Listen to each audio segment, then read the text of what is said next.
Hello, good to see you.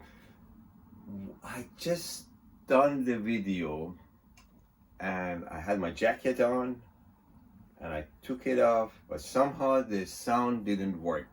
So I'm doing it again. So I think it would be tougher for me to do the same thing.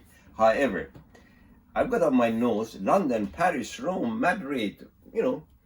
Where will you be going to this year for summer? What about your children? Are they coming to study at universities? What's your choices? Savoy Hotel, the Ritz, Waldorf, or some nice B&B in Paddington, or even better, at the Caspian Bed and Breakfast in Ealing Broadway.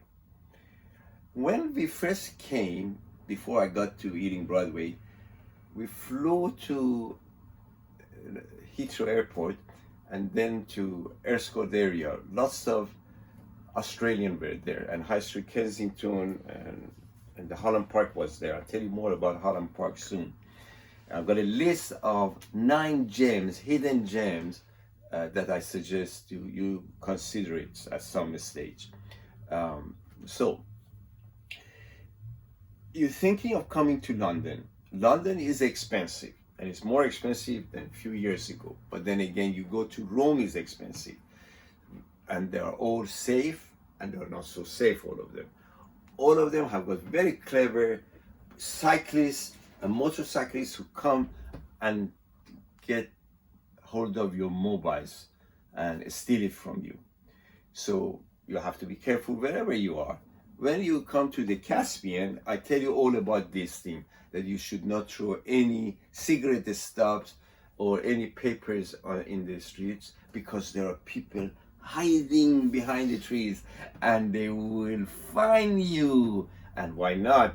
The country needs money. Which country doesn't need money? They need money because life is expensive. Everybody's got lots of expenses. A friend of mine from USA just came to see me for 2-3 hours after a wedding in France, and on the way we had a little chat. Charming guy. We were his guardian. My parents were rather his guardian, and I did all the paperwork. But lovely guy. He's got 3 cars, but then again, in America, everybody got 3 cars and 5 cars and 10 cars. And that's why the world is in a funny balance.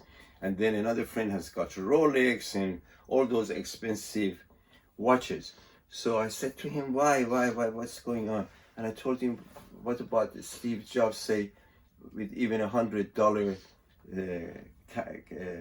watch, you can check the time, and with a $30,000 car or a $200,000 car, you can still get from A to B. So just think about those things. You already know these things. So, tourist attraction, why we come to London, these are the important stuff. And I've got one about the story of a raven that I mentioned in my other video, where unfortunately we couldn't get it all organized.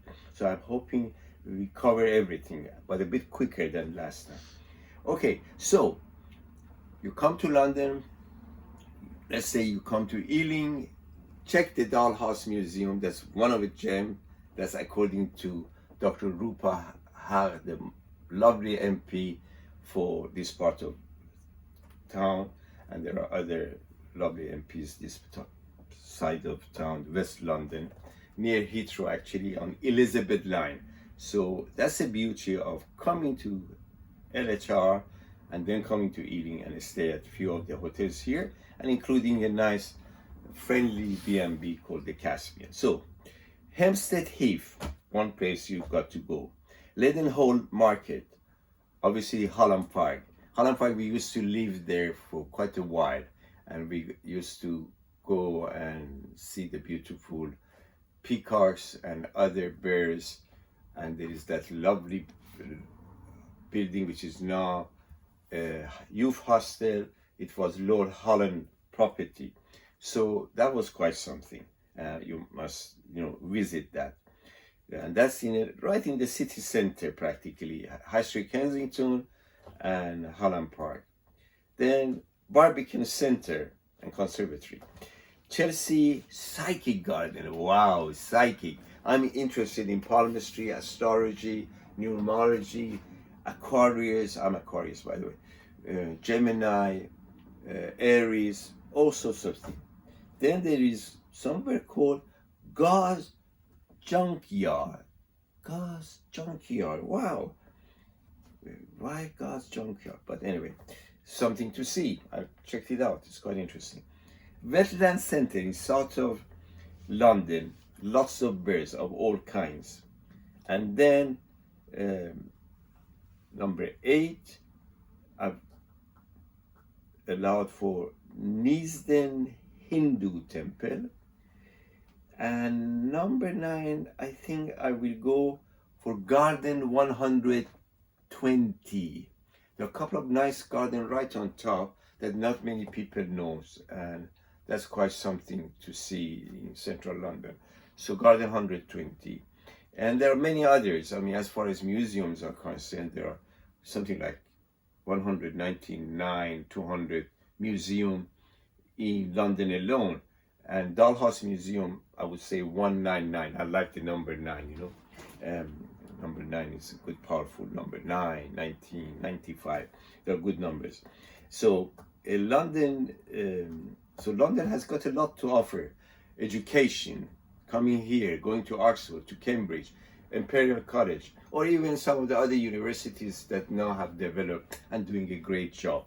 And essentially, you and your children should consider London. But be careful that properties are a little bit more expensive, sadly, because of Airbnb apartments, which should really go to key workers, students, and others for, say, 1,500 to 2,000 pounds a month for 3-bedroom or something. Then they are taken by Airbnb, and then somebody is managing it and make thousands and thousands of pounds more, affecting the well-established backbone of hospitality in this country, affected by that. I want to talk to you about it, if I may, in future, about the pros and cons of Airbnb, the good, the bad, and the ugly. I don't know. Maybe none of it is ugly, none of it is good, none of it is beautiful, but a mishmash. So we've covered quite a lot, but I tell you the story of Raven very quickly. The Raven wasn't happy that he's black and not everybody is paying attention to him and want to get rid of him, you know. So he's crying and he's praying, and monk sees him and say, "What's the matter?" And he says, "Before you give up on life and keep complaining about this, that, and the other, go and talk to other birds." So he goes to a swan, say, "Hello, swan, you're beautiful." And swan say, "And you must be very happy with your life, you know, everybody pays attention to you." And he says, "No, it's not so live. I'm white, you know, I get dirty very quickly, this, that, and the other. People want to kill me, you know, some crazy people, you know, and you know that life have a lot of crazy people. They have to be helped, because I think from the day we are born, our childhood is very important in how we are brought up." But anyway, so the Raven goes to a parrot, a beautiful parrot with lots of colors. And it says, "Parrot, parrot, you're beautiful, you're colorful, you go everywhere, you fly from one tree to another tree." There are a few parrots actually coming to near our hotel, and we are feeding them. So they're the green one, the small one, and we're not catching them. But lots of people catch these beautiful peacocks. There's the one which talks. They say, "What's up there?" Hello, you know. I'm not making it quite right. I'm working on it. So what I'd like you to consider that, so that even the parrot is not happy. So Raven say, "What's going on?" So he goes, somebody must be happy. The most beautiful of them all, peacock. And you know, peacock is beautiful. My mother has made beautiful outfit from peacock's feather, and if we have donated it to the Gunsbury Museum, you know, she back in Iran, feathers were falling on the ground, and we made a beautiful outfit. She's a fashion designer and a beautician. So he goes to the beautiful peacock, and peacock say, I'm not very happy. Awesome. So he goes back to the mine, the raven, and says, that's what happened. So the moral of the story, you work it out. Freedom of thought, freedom of speech. But I think maybe we should be happy with what we have. We should consider what we want to achieve, but not to be jealous and envious of others. We shouldn't do backbiting. Backbiting kills the soul. Being positive, looking at, what do they say? Look at the glass, not half empty, but half full. So I hope with you these ideas, and I'm not, I'm suggesting that you consider, if you're not happy about something, don't take drastic action that I'm not happy with this, or so on and so forth. If I've been bullied, as a child, because of my being a minority religion, I was bullied quite a lot back home, and was thrown a stone and so on and so forth. So, and even my grandfather was telling me about his experience. So we go through life, and probably I should have been dead 5 times over. So they say, I'm not happy with life. But we have to be positive. We have to think to come to London or go to Paris, go to other places, nice places that are full of etiquette, are courteous to you, and don't steal your mobile, and so on and so forth. So be careful. If you come to Caspian, I tell you a lot more about lots of things, including not throwing rubbish on the floor. With love, wherever you are, love you from the bottom of my heart, and wish you all the very best. And I promise I'll be back soon. Do suggest what I should be talking about, and say what you don't like, what you like. I work on it. I'm not very good at it, but I'll do my best. Love you. Bye for now.